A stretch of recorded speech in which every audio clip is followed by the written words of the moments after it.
Hi friends எல்லாம் நல்லா இருக்கிறீங்களா? ஓம் ஸ்ரீ சாய்ராம், ஓம் ஸ்ரீ சாய்ராம், ஓம் ஸ்ரீ சாய்ராம். நம் சாய் அன்பர்கள் அனைவருக்கும் வணக்கம். நம்ம சேனல்ல இப்பதான் நீங்க ஃபர்ஸ்ட் டைம் வீடியோ பார்க்குறவங்களா இருந்தீங்கன்னா, சப்ஸ்கிரைப் பண்ணிருங்க. சப்ஸ்கிரைப் பண்ணிட்டு பெல் பட்டனை கிளிக் பண்ணி ஆல்ங்கிற ஆப்ஷன் குடுத்துருங்க. அப்பதான் நான் போடுற பதிவு உங்களுக்கு உடனுக்குடன் நோட்டிஃபிகேஷன்ல வரும். அப்படி நோட்டிஃபிகேஷன்ல வந்த உடனே அந்த பதிவ பார்த்து அதனோட முழு பலனையும், பயனையும் நீங்க அடையணும். அதுதாங்க என்னோட விருப்பம். சாயப்பாவின் அன்பு கட்டளை. ஓகே ஃப்ரெண்ட்ஸ், இன்னைக்கு நம்ம பார்க்க போற பதிவு ரொம்ப முக்கியமான பதிவு. இன்று இரவு உறங்குவதற்கு முன்னாடி இந்த பதிவ ஒரு முறை கேளுங்க. இந்த பதிவுல இன்றைக்கு மிகவும் அற்புதம் நிறைந்த சக்தி வாய்ந்த பௌர்ணமி நாள்.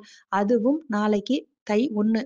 அதுவும் இந்த மாதத்தின் இறுதி நாள்ல சாயப்பா பாதத்துல இன்று இரவு உறங்குவதற்கு முன்னாடி இருக்கும் இந்த ஒரு பொருள நீங்க நெத்தியில பொட்டு வைத்துக்கிட்டு, அதேபோல இந்த ஒரே ஒரு மந்திரத்த சொல்லிட்டு தூங்கி பாருங்க. நாளைய விடியல்ல உங்களுக்கு எதிர்பாராத உங்கள் வாழ்வில் திருப்பம் சாயப்பா ஏற்படுத்தி தருவார். அவ்வளவு சக்தி வாய்ந்த அந்த சாயப்பாவின் மந்திரத்த சொல்லும் பொழுது, மனத ஒருநிலைப்படுத்தி முழு நம்பிக்கையோடும், பொறுமையோடும் இந்த மந்திரம் சொல்லுங்க.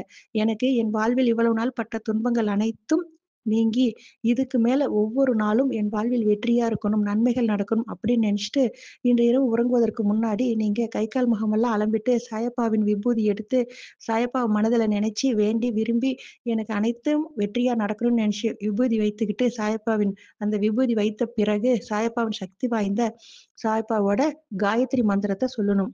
ஓம் ஸ்ரீ சீரடி சாயி ஸ்ரீனிவாசாய வித்மகே ஷர்வ தேவாய தீமஹி தந்தோ ஷர்வ பிரசோதயாத். இந்த மந்திரத்த சொல்லிட்டு கண் மூடி தூங்குங்க. நாளைய விடியலில் உங்கள் வாழ்வில் அற்புதம் நிகழும்.